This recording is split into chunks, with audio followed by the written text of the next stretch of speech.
제사장들이 하나님의 성전에서 살육을 당하고 아이들이 섭을 지다가 엎드러지고 사람들의 얼굴이 막 새카맣게 얼려가지고 막대기같이 말라가지고 알아보는 사람도 없고 정말 예레미야가 그 당한 그런 그 비참함이란 인간이 상상을 초월하는 겁니다.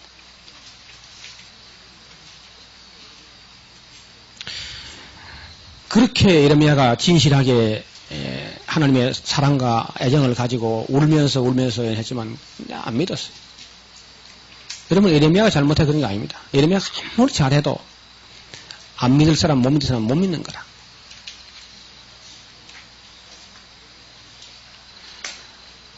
제가 참 예레미야서를 읽으면서 여러 번 울었습니다. 참 많이 울었습니다. 예레미야하고 같이 참 많이 울었어요. 나라가 망한다는 게 또 무엇을 의미하는가?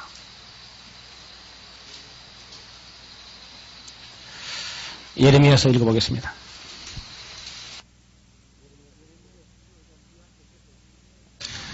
예레미야의 심정을 좀 이해할 수 있겠어요?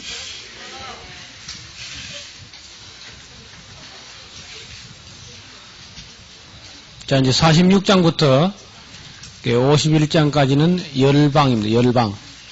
즉, 이제 다른 나라들, 유다 나라 그 근방에 있는 나라들, 이런 나라에 대해서 예언하는데요. 이런 예레미야가 참 얼마나 인간적으로 불행한 삶을 살았습니까?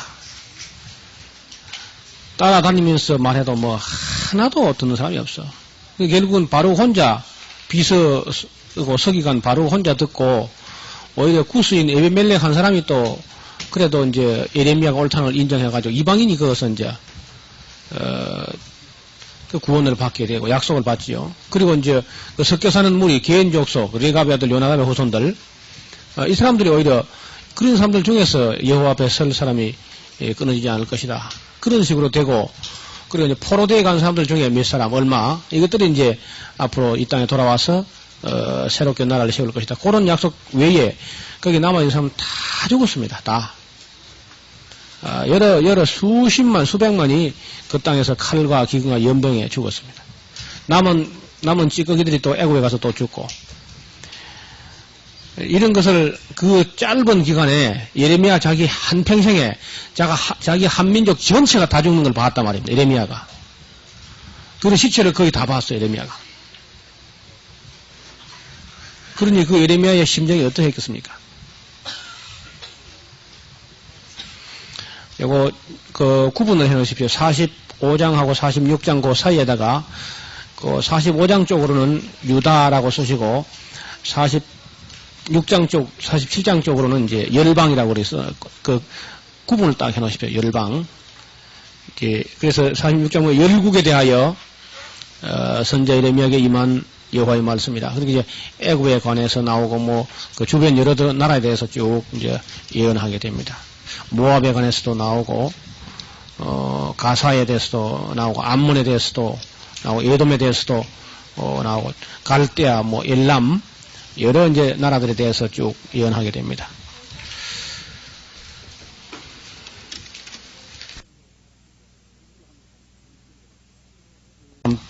비교하면서 읽어보세요. 비슷한 그런 내용으로 합니다. 역시 뭐 예언자는 다르지만은 그 말씀하시는 말씀의 주시는 하나님이시니까 내용이 비슷할 겁니다. 7절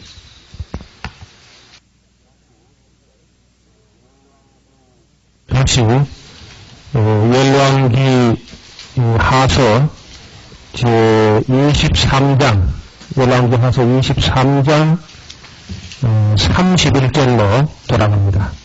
열왕기 하서 23장 31절입니다. 찬송합니다. 330장.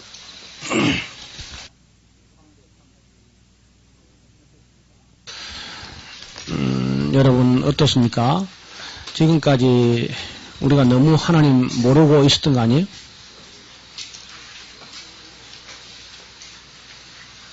유대인들하고 별 차이가 있습니까? 우리도 전혀 하나님이 이렇게 아파하시고 고민하시고 슬퍼하시고 그런 거 우리 뭐 무관심 속에 뭐 잘 된다 그런 것만 그저 이기적으로 보고 뭐 큰 차이가 있는 것 같아요? 전혀 몰랐잖아요.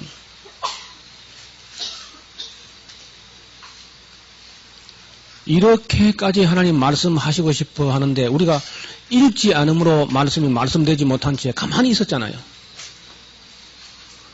또 우리가 부분적으로 읽을 때 이것이 어떻게 하나님 마음이 보입니까? 안 보이거든요, 전혀.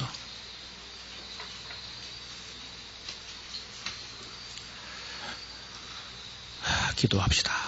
하나님 아버지, 오늘도 예언자들 가운데서 울고 계시는 하나님을 저희들이 만났습니다.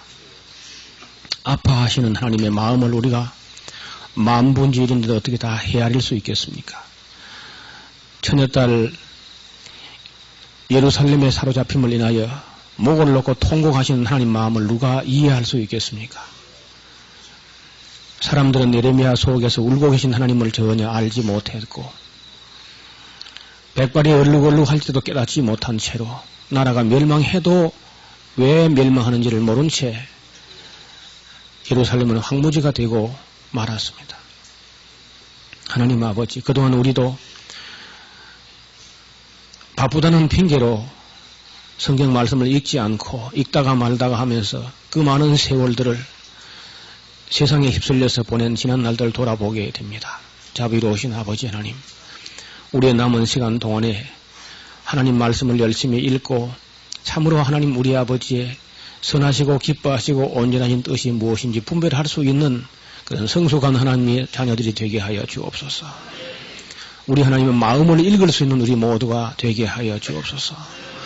그리고 참으로 하나님 안에서 하나님을 위하여 하나님 편에서 하나님을 증거하는 증인들이 되게 하여 주옵소서. 오늘도 우리를 건강하게 지켜주셨고 여기까지 인도하였사오니 오늘 밤에도 우리의 잠을 달게 하시고 꿈에서도 주님만을 만나게 하여 주옵소서. 예수님 이름으로 기도합니다. 아멘.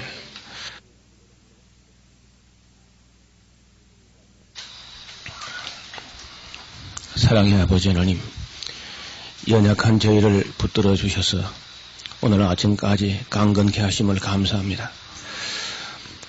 오늘도 하나님께서 세우셔서 하나님 마음을 전하려고 했었던 예언자들의 음성을 들으면서 그 속에 있는 하나님의 마음을 이해할 수 있기를 원합니다. 넓은 마음을 주옵시고 듣는 마음을 주옵시고 하나님 안에 거할 수 있는 그런 믿음을 우리에게 허락하여 주옵소서. 저희 성령께서 이 말씀을 기록하실 때 감동하시던 그런 감동으로 우리를 감동하셔서 헛된 생각을 버리고 참된 진리를 위하여 앞으로 나아갈 수 있게 인도하여 주옵소서. 예수님 이름으로 기도합니다. 아멘.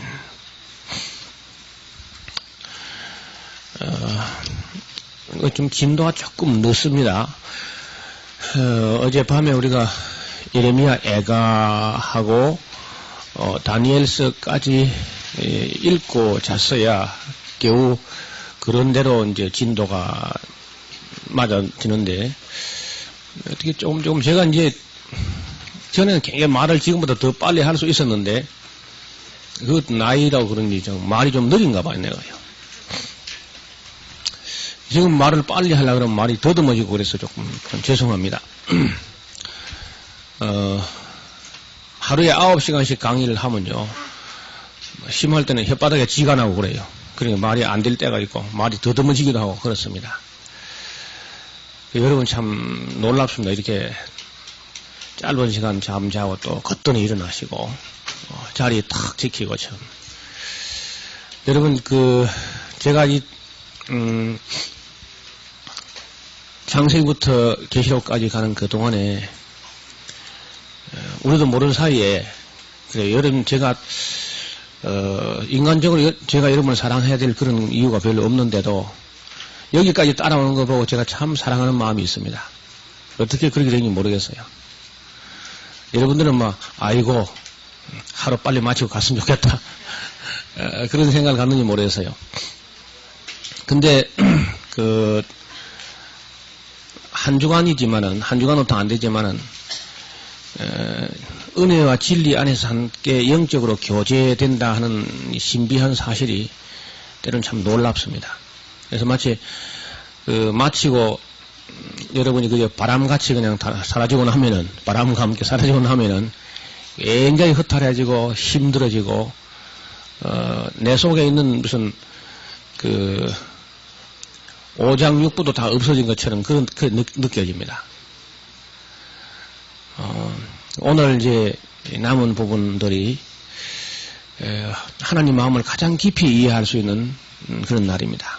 여러분, 어제는 이제 예언자들 중에서 이제 한 절반 정도의 음성을 들어서 어제도 매우 중요하지만은 역시 오늘이 우리 사경회의 에스라 강좌의 피크가 오늘입니다. 오늘 잘 들어야 돼요. 힘이 좀 들겠지만은 저도 견디지 않습니까? 그러니까 자리 뜨거나 우왕좌왕 하지 말고 오늘만 정말 잘 견디면은 신약은 이제는 어렵지 않습니다. 사실은 신약이 어려운 건데 오늘을 잘 견디면은 신약은 어렵지 않습니다.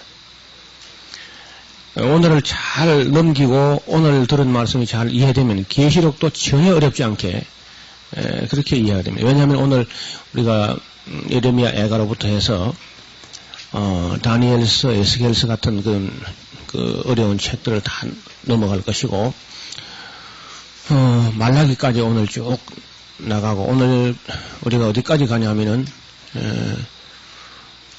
사도행전 거의 중간까지 오늘 갈 겁니다. 굉장히 먼 길이고 먼 여정입니다. 그래서 각오를 단단히 하시고 그리고 가능하면은 자리를 많이 뜨지 않는 게 좋습니다. 그 자리를 자꾸 이리저리 바꿔서 하는 것도 결국은 이제 손해를 봐요. 그리고 어제 자꾸 이게 누가 옆에 사람이 설명하느라고 막 애를 쓰시는 분이 좀 있는 것 같은데 그 설명하는 분도 손해를 보고 설명 듣는 분도 손해를 봅니다. 성경 읽을 때는 전혀 옆 사람하고 이야기하지 말고 그냥 그 흐름을 타고 같이 흐르세요. 읽는 그 낭독사의 소리가 마음과 귀에 들리면서 그 흐름을 타고 또 그 말씀 속에 흐르는 하나님의 감정을 충분히 이해할 수 있도록 그렇게 하시고 하나님과 이스라엘 사이에 영적인 어떤 분위기에 흘러가고 있는가 하는 그 아주 그런 민감한 마음을 가지고 봐야 이게 보인단 말입니다. 하나님 말씀이 보이고 들리고 그렇게 돼요. 저는 그 애같아 하는 하나님 마음과 거의 같이 함께 이렇게 흘러가기 때문에 제가 견딜 수 있습니다. 사실 사람이 화가 날 때는 화가 나야 되고요. 즐거울 때는 즐겁고 같이 흘러가야 큰 영적인 이 물결에 같이 흘러가야 힘이 덜 들거든요. 근데 자꾸 엉뚱한 일 하고 역행하고 거슬리고 우리가 그 흐름에 같이 흐르지 않으면 우리 굉장히 피곤하게 됩니다. 그래서 제가 이런 상태로 여러분이 잘 움직이고 이렇게 하면은 전혀 저도 피곤치 않게 흘러갈 수 있겠습니다. 저는 다음 주간 한 주간을 쉬고 그 다음 주간에 또 이 계획이 돼 있어가지고 그 구세군 사관학교. 그래서 좀 저도 건강 관리를 잘 해야 되는데요. 여러분 저를 위해서도 기도해 주시고 서로가 서로를 위해서 남은 시간들 잘 체력 안배를 잘 해서 마라톤 하는 것처럼 이 단거리가 아니고 정말 장거리죠. 마라톤 하는 사람처럼 체력 관리를 잘 하시고 그리고 영적인 자기 마음 관리를 잘 하셔야만 소기의 목적을 달성할 수 있습니다. 힘이 좀 들지만은요. 어떻든 오늘 잘 견딜 수 있기를 부탁을 드립니다. 예레미야 애가서에 대해서 말씀드립니다. 성경에는 여러 애가가 많이 있습니다. 예레미야 애가 외에도 에스겔의 애가도 있고 많은 애가가 있습니다. 다윗의 우리 애가도 들어봤지요. 그러나 이 예레미야 애가처럼 그렇게 애절한 그런 슬픈 노래는 없어요. 왜냐하면 그 예루살렘이 그야말로 처량하게 황무하게 되었고 황폐화되었고 불신앙을 가지고 거짓 선자를 따르던 그 수많은 사람들이 너무나 비참하게 죽었고, 죽은 정도가 아니고 매장되지 못했고, 이게 그냥 그 시체가 집 안에서 다 길거리에서 그냥 썩어가고 있고, 또 차라리 한꺼번에 그냥 몽땅 다 죽어버렸으면 될 텐데, 이게 아주 소녀들, 쓸만한 사람들은 사로잡아고 나머지는 그냥 놔둬버렸기 때문에, 먹을 것이 아무것도 없는 상태에서 그냥 놔둬버린 게 굉장히 참 형벌입니다. 다 함께 죽어버렸으면 얼마나 좋겠어요. 죽지도 않고, 점점 쇠약해 가면서 하나씩 죽어가고 아무도 장례를 치를 수 있는 사람이 없고, 그래서 사람들이, 시체가 그 거리에서 이제 썩어가는데, 아마 여러분, 세상에 어려운 냄새가 많지만은, 사람 몸이 상해가는 그 냄새는 정말 견디기 어렵습니다. 저는 어떤 여름에 15일 이상 부패한 그런 시신을 수습하는 현장에 같이 있어 본 적이 있어요. 1시간이 넘어 걸리는 그런 현장에서 한 성도의 몸을 그렇게 수습한 적이 있는데, 그때 제가 경험해보고 예레미야의 눈물을 다시 생각하게 됐습니다. 정말 어렵습니다. 예루살렘은 함락되었고 그 안에서 불신앙과 불순종으로 일관하던 사람들, 그리고 눈치만 보던 히드기야가 자기 두 왕자가 목전에서 죽임당하는 걸 목도하고 눈알이 뽑힌 채 바빌론으로 끌려갔습니다. 귀인들, 대인들은 다 포로되어 끌려갔습니다. 청년 남녀가 다 포로되어 끌려갔습니다. 거룩한 성전은 휘파되고 무너져 내렸습니다.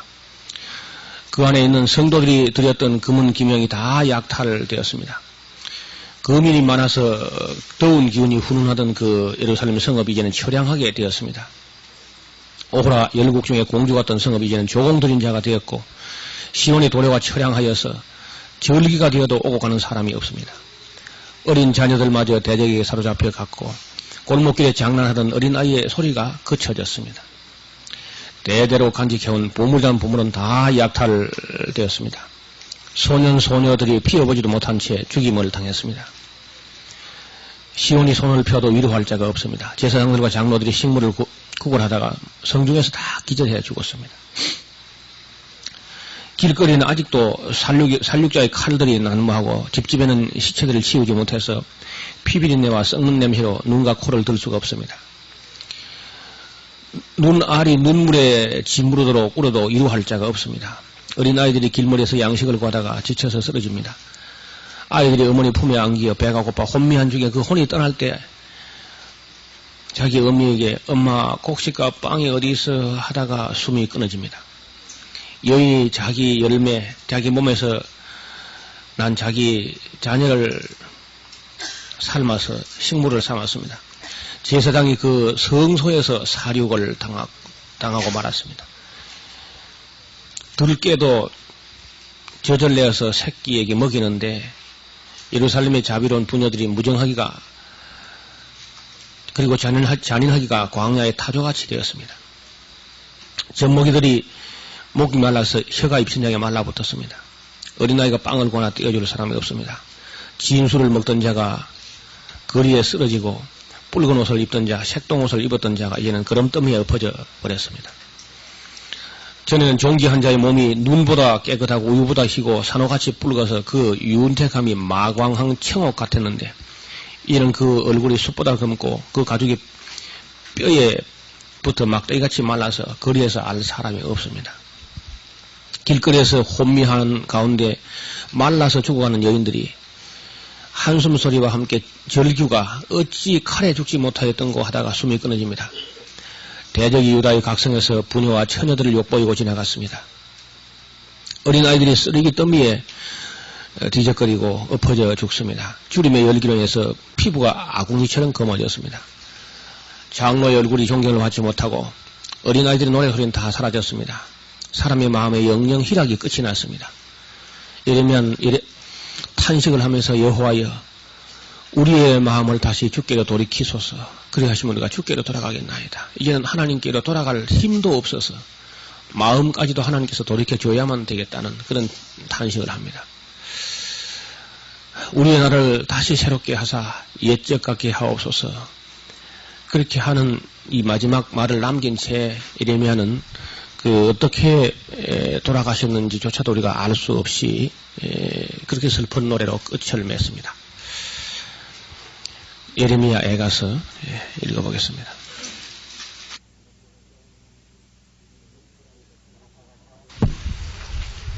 이렇게 해서 이스라엘 백성은 바벨론 왕 느부갓네살 왕에게 포로 잡혀갔습니다. 그때는 주전 586년경이었는데 그때 사로잡혀간 사람들 중에 다니엘과 사드락과 메삭과 아벳느고 그 많은 사람들이 바벨론으로 포로 갔습니다. 거기서 어떠한 생활을 했는지 하는 것은 우리가 다니엘서를 잘 읽어보므로 이해할 수 있겠습니다. 우선 다니엘서에 대해서 조금 말씀을 드린 후에 본문을 읽도록 하겠습니다.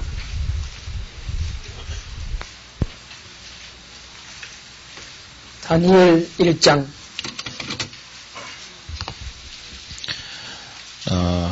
유대인들, 즉 이스라엘 사람들이 하나님의 제사장 민족으로 선택됐는데 거긴 큰 영광도 있습니다만은 그 역사 가운데서 그들이 영광스럽게 된 때는 많지 않았고요. 하나님의 선택을 받았는데 그 선택받은 그 큰 특권에 비해서 그들이 그 의무를 그 사명을 소홀히 했을 때 얼마나 많은 고난을 받았는가 하는 것을 우리가 잠깐 살펴보는 게 좋겠습니다. 잘 아시는 대로 애굽에서 그들은 430년간이나 혹독한 그런 생활을 했습니다. 그리고 이제 모세의 인도를 받아서 출애굽하고 광야에서 약 40년간 훈련을 받아가지고 가나안 땅을 들어갔습니다만은 가나안 땅 들어가서 사사 시대를 접어들면서 여호수아 이후에 곧바로 그들은 타락의 길로 들어서게 되고 그래서 하나님께서 그 메소포타미아 왕 구산 리사다임에게 파셔서 그들을 8년 동안 학대를 당했습니다. 그 후에 그들이 또다시 타락했을 때 모압 왕 에그론을 섬겨서 18년 동안 학대를 당하고요. 그들이 그 사사를 세워서 또 구원해주면은 그 뒤에 또다시 타락했을 때 하솔 왕 야빈에게 팔아가지고 20년 동안 또 학대를 당합니다. 그 후에 그들은 또다시 미디안에 팔려서 7년간 학대를 당하다가 기돈에 의해서 해방이 됐지요. 그 후에 얼마나 또다시 타락했을 때 그들은 그 암몬을 18년간이나 섬기게 되었고 또 오래지 않아서 또다시 타락함으로써 그들은 블레셋 사람들을 섬기다가 삼손에 의해서 또 해방이 되었습니다. 그 역사적으로 보세요. 이제 우리는 그 바벨론에 지금 학대를 당하고 3차에 걸쳐서 포로되어 갖고 북한국 이스라엘은 721년에 아수르에 의해서 완전히 그 종적을 찾을 수 없을 만큼 완전히 회파되고 말았습니다. 그래서 이제 남왕국 유다가 586년 느부갓네살 왕에게 예루살렘이 완전히 회파되어서 70년 동안 또 바벨론에 가서 포로 생활을 합니다. BC 323년에는 알렉산더 대왕이 죽고 나서 BC 165년 유다 마카비우스가 성전을 숙청하기까지 150년 동안 아수르하고 애굽 사이에서 혹독한 고난을 당합니다. 그 두 나라가 150년 전쟁을 벌이는 틈바구니에 끼어가지고 새우 싸움에 고래 등 터진다고 아수르하고 그 애굽하고 싸우는 그 사이에 끼어 있으니까 맷돌질 당하듯이 그렇게 고난을 당하게 됩니다. 그 다음에 BC 171년에 그 안티오코스 에피파네스라고 하는 안티오코스 4세의 지배하에서 아주 혹독한 고난을 받습니다. BC 4년에 로마 황제 아우구스투스 옥타비아누스라고 하는 로마 초대 황제가 천하로 다 호적하라 하면서 본격적으로 유대 땅을 통치하기 시작했습니다. 결국은 AD 70년 로마의 장군 그 티투스에 의해 가지고 예루살렘이 함락되면서 다시 110만 명이 조그마한 예루살렘 성에서 죽임을 당합니다. 110만 명.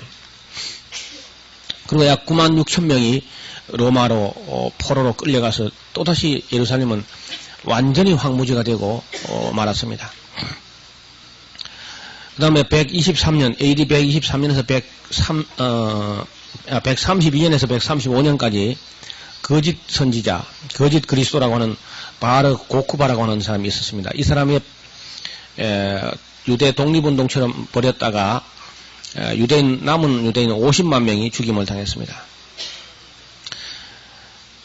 그러고 나서 이제 완전히 없어졌다가 그 세계 만방에 흩어져 버렸는데 남은 그 유대인들이 1096년 5월 7일 5월과 7월 그 사이에 독일의 라인랜드에서 유대인 그 12,000명이 살해된 기록이 그냥 지금도 보존되고 있고요. 1290년 11월 1일에 영국에서 16,000명이 370년 후에나 돌아올 수 있다 하고 추방이 돼서 온 세계 만방으로 또 쫓겨나는 그런 일도 있었고, 1298년도 4월에서 8월 사이에 프랭코니아, 바바리아, 오스트리아 등에서 10만 명의 유대인들이 살해를 당합니다. 1306년에 그리고 1306년 9월 10만 명의 유대인들이 프랑스에서 사형 선고를 받아가지고 결국은 사형되지 않고 추방을 당해서 온 세계 만방에 또 흩어지는 고난을 받습니다. 1492년 8월 2일에 스페인에서 유대인 30만 명이 종교 재판에 의해서 사형 선고를 받아가지고 집행을 다 너무 많아서 집행을 못하고 추방이 되었습니다. 1648년 폴란드의 그 코샤크인들에 의해서 유대인 1만 2천 명이 한꺼번에 살해를 당했습니다. 그리고 1658년에 러시아, 폴란드, 스웨덴 3국 전쟁에서 유대인 40만 명이 한꺼번에 또 죽임을 당합니다. 1939년부터 1945년까지 세계 제2차 대전 시에 독일에서는 유대인 600만 명이 아우슈비츠에서 독가스에 의해서 학살을 됩니다. 기록에 남아있고 확인된 것만 해도 이렇게 고난이 많은 민족이 유대인들입니다. 여러분, 하나님이 물론 사랑의 하나님이에요. 그러나 그 사랑은 그냥 우리는 무조건적인 사랑이고 아가페 하나님이고 그렇게만 보면 안 됩니다. 그 서양 신학자들이 그렇게만 봤어요. 정말 하나님이 진노하시고 질투하시는 게 얼마나 무서운지를 인식을 잘 못해요. 그 사랑이 진한 만큼 그의 질투도 진합니다. 그 질투의 농도가, 그 사랑의 농도가 똑같아요. 그 하나님의 사랑과 질투는 손바닥 양면처럼 그렇습니다. 죽여버릴 만큼 사랑하고 죽여버릴 만큼 질투하고 그렇습니다. 그래서 그 다니엘이 1차 포로되어 가고 그 다음에 이제 에스겔 등이 597년에 포로되어 가고 586년에 시드기야 왕과 함께 다 마지막 포로되어 가고 그리고 이제 포로 잡혀간 사람 해봐야 한 4천 몇백 명, 6천, 이제 5천 명 미만입니다. 나머지는 다 죽었습니다. 다 죽었고, 어제 우리가 본 대로 구스인 에벤멜렉, 그리고 에레미야의 비서 그 바룩, 그리고 오히려 개인 사람, 그 여호나답의 유훈을 지키는 그런 몇몇 사람들, 이런 사람들이 남고 나머지는 그냥 칼과 기근과 연병이 따라다니면서 애굽으로 도망을 가도 그까지 따라가서 다 진멸시켜버렸습니다. 한 민족을 전체를. 우리가 그 역사적으로 한번 생각을 해봤어요. 지금 그 애굽에서 나올 당시에 장정만 60만이 넘었던 그 나라, 어린아이까지 하면 200만 내지 300만이 헤아리던 그 나라가, 여러분 지금도 유대인들이 그 나라에 살고 있는 유대인들은 그저 400만 밖에 안 돼요. 500만이 다 안 될 겁니다.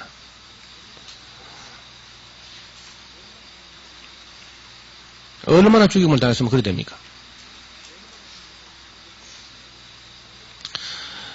어젠가 제가 말씀드렸죠. 유럽 영화를 보면은 영화 주제가 대부분이 유대인 때려잡는 거, 유대인 때려 죽이는 거, 잡아 죽이는 거, 이것이 유럽 영화의 거의 주제들입니다. 역사 가운데 그렇게 혹독한 고난을 받았어요. 다니엘서에 대해서 조금 말씀드립니다.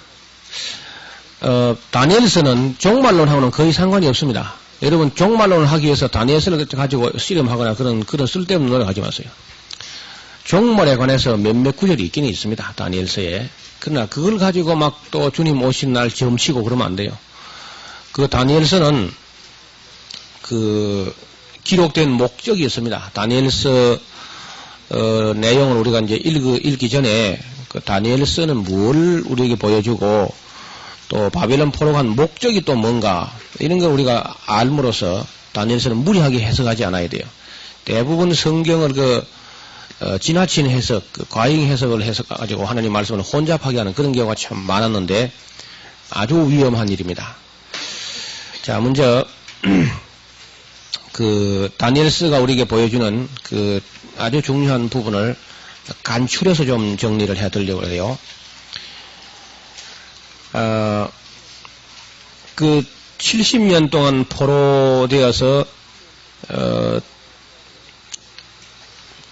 바벨론에서 지내는 그 기간에 그들이 무엇을 배웠는가, 무엇을 깨달았는가, 이걸 아주 빨리 파악하는 게 좋습니다. 그게 가장 중요해요.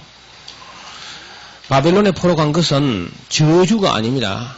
이것은 징계입니다, 징계. 언제나 그렇듯이 징계에는 목적이 있습니다, 목적이. 무슨 목적이 있느냐? 그것은 교육입니다, 교육. 옛날에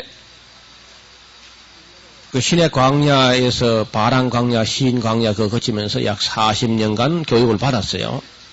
레위기 훈련을 받았는데 그것 가지고는 미흡하고 부족해.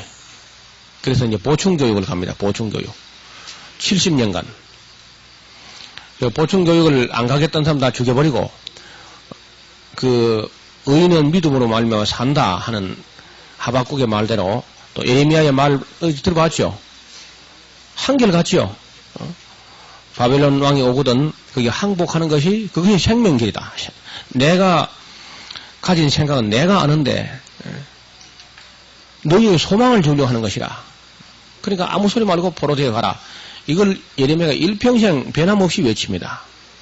그리고 그때 그 말을 듣고 믿는 사람은 아주 5,000명이 안 됩니다. 전 국민 전체 통틀어서. 그리고 그 사람들은 이제 데리고 와서 완전히 종자갱신을 하는 겁니다. 40년 교육하면요, 한 세대 교체가 이루어졌어요. 여러분, 출애굽 당시에 60만 3,550명 중에 여호수아 갈렙 말고는 다 죽었죠? 죽어가지고 세대 교체를 해가지고 가나안 땅 들어갔는데, 여러분 사사기 시대에 왜 그 암흑기가 되었다는 거 아마 기억하실 겁니다. 후계자가 세우지 않았고 그 땅 거민을 쫓아내지 못했고 교육을 하지 않았고 구원 역사의 목격자가 다 죽었고 힘이 분산돼 가지고 그 주변 사람과 싸워 이기지 못해 가지고 결국 동화되고 타협하고 말았다 하는 그런 것처럼 어쨌든 그래 가지고 그 우상 숭배라든지 여러 잡신들을 섬기는데 오염된 후에 이게 도무지 그 때가 벗어지지 않아요. 아무리 해도. 이러면 지금 어제 예레미야 애가까지 오는 가운데 그 전능하신 하나님 앞에 하나님 손에서 그 조그마한 나라가 그 교육이 쉬워요, 어려워요? 예? 어렵습니다. 하물며 지금처럼 전혀 급다가리가 없는 이 방자한 사람들을 교육한다는 게요 쉽지 않습니다, 절대로. 그냥 뭐 성령이 임하시면 될 거다. 그러면 성령이 좀 깨어나가지고 이거 안 되고 있습니까? 성령이 좀 나태해가지고 안 됩니까? 그냥 뭐 예수 천당하면 무슨 성령이 막 가서 막 사람을 확 변화시키는 그렇게 될 줄 아세요? 뭘 몰라도 한참 모르고 있는 거라. 절대로 쉽지 않습니다. 하나님의 아들이 내려와도 잘 안 돼요. 하나님이 독생자가 내려와도 그거 잘 안 되지 않습니까, 여러분? 자기 땅, 자기 백성, 예루살렘 그것도 잘 마음대로 안 되잖아요. 갈릴리 나사렛 회당에서 예수님 맞아 죽을 뻔했어요. 설교 한번 하고. 결코 쉽지 않습니다. 그래서 이 놀라운 이야기를 우리가 좀 진지하게 좀 읽어가지고 하나님께서 하나님 전능하신 하나님 최선을 다하시고 예수님께서 피투성이 되고 성령께서 탄식하시면서 일해도 천군 천사가 다 동원돼도 인간이라는 게 이 인격으로 지원받아가지고 제멋대로 할 자유가 있기 때문에 절대로 쉽지 않습니다. 이걸 영적인 현실로 인정을 해야만 우리가 참 진지한 노력을 제대로 경주할 수 있는 거죠. 우리는 그저 기도만 하면 다 될 것이다.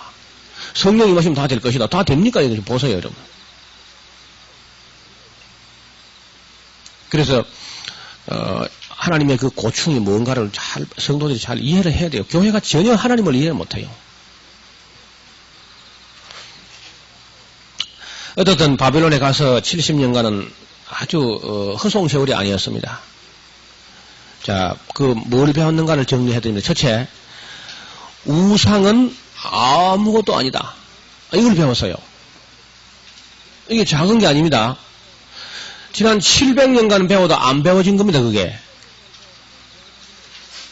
700년 동안 배워도 못 배우던 거라. 700년이 뭡니까? 1000년을 배워도 안 됐어요.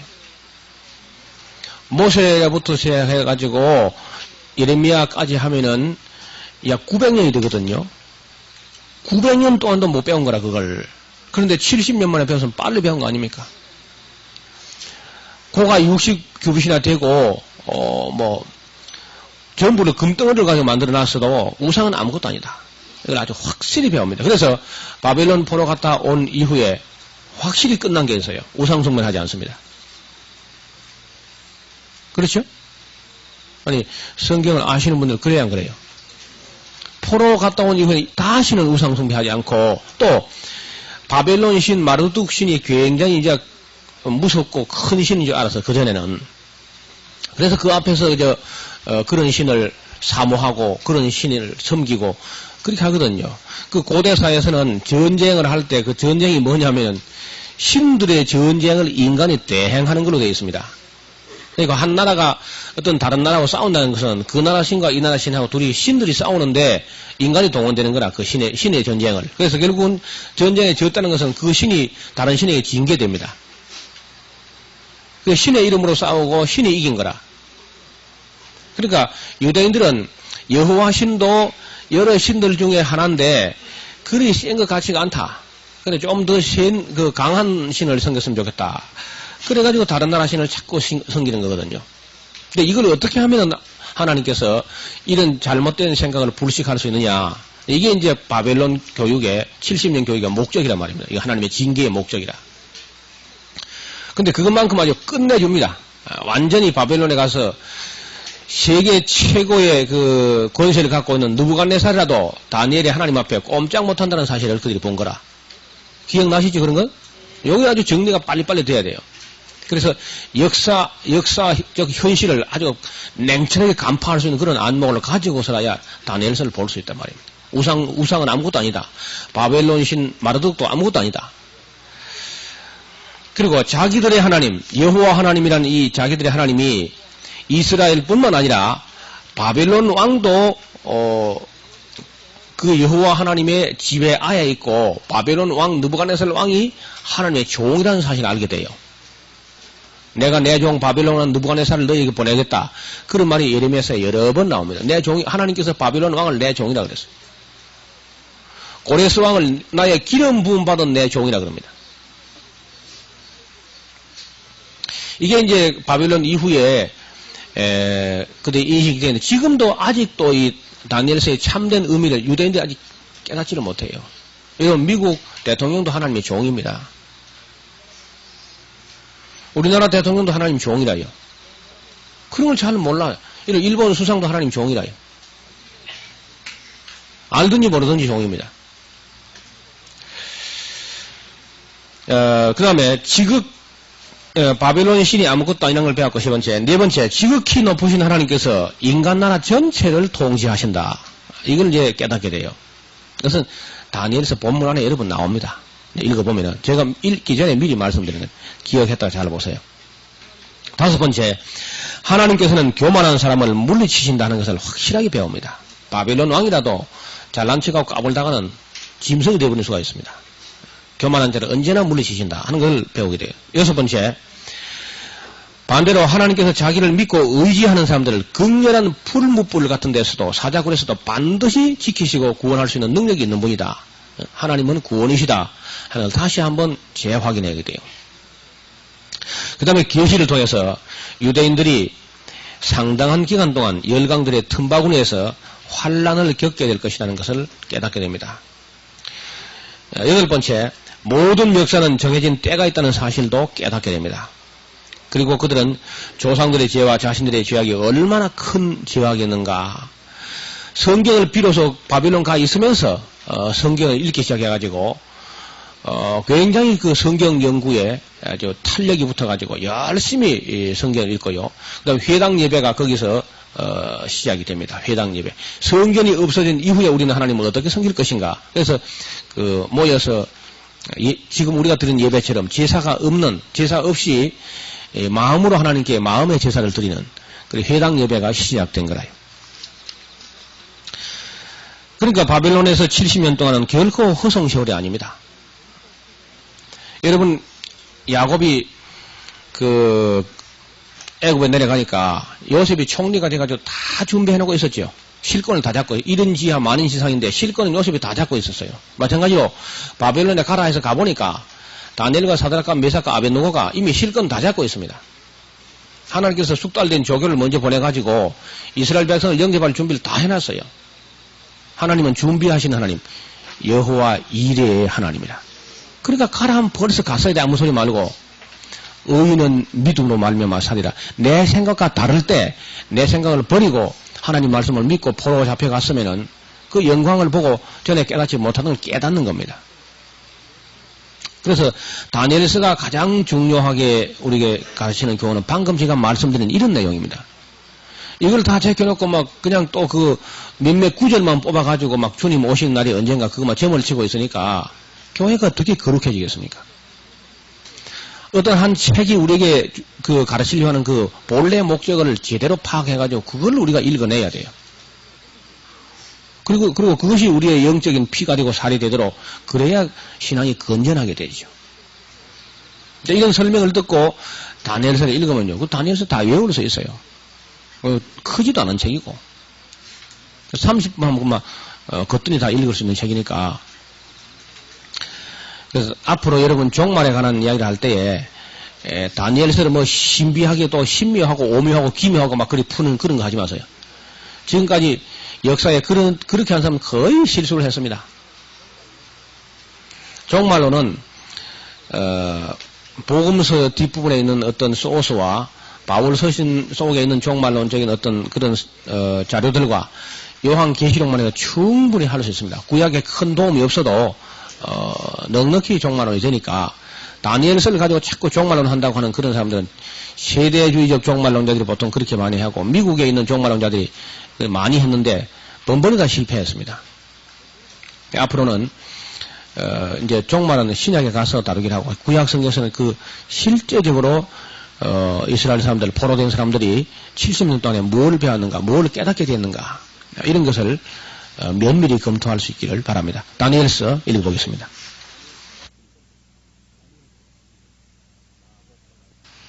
나보폴라살, 그 다음 그 뒤가 느부갓네살 2세입니다. 그 느부갓네살 2세가 우리가 말하는 느부갓네살 왕이에요. 천하의 호골이여 영웅이라 그러죠. 그 다음에 세 번째가 에빌무로닥. 에빌무로닥은 예레미야 52장 31절에 나오는 이름이고요. 열왕기하서 25장 27절에 나옵니다. 이런 장자를 부를 때는 예레미야 그건 쓰지 말고 장자부터 먼저 써놓고 아라비아 숫자부터 써놓고 나중에 글자는 뒤에 쓰는 게 거의 지혜입니다. 왕하 25장 27절, 예레미야 52장 31절, 에빌무로닥, 무로닥 하는 말하고 마르둑 하는 말 같은 말입니다. 그 모음은 고대 그 중근동 언어에서 모음은 별 의미가 없어요. 자음이 주가 되기 때문에 발음은 여러 가지를 할 수 있습니다. 무로닥, 마르둑. 그 자음은 똑같습니다. 모음은 다르지만은 그 바벨론 신의 이름을 따가지고 무로닥, 마르둑 하는 게 똑같은데 모르드게란 말 이름 있죠? 모르드게. 그것도 이제 마르둑가이, 마르둑의 아들이다. 그런 뜻이란 말이에요. 그 이름이 완전히 바벨론 이름입니다. 그 이름이. 그 다음에 네 번째 왕이 네르갈 사레셀. 이게 신바벨로니아의 네 번째 왕이죠. 네르갈 사레셀. 에레미야 39장 3절. 그 다음에 라바시 마르둑. 다섯 번째 왕입니다. 라바시 마르둑. 그 다음에 나보니두스.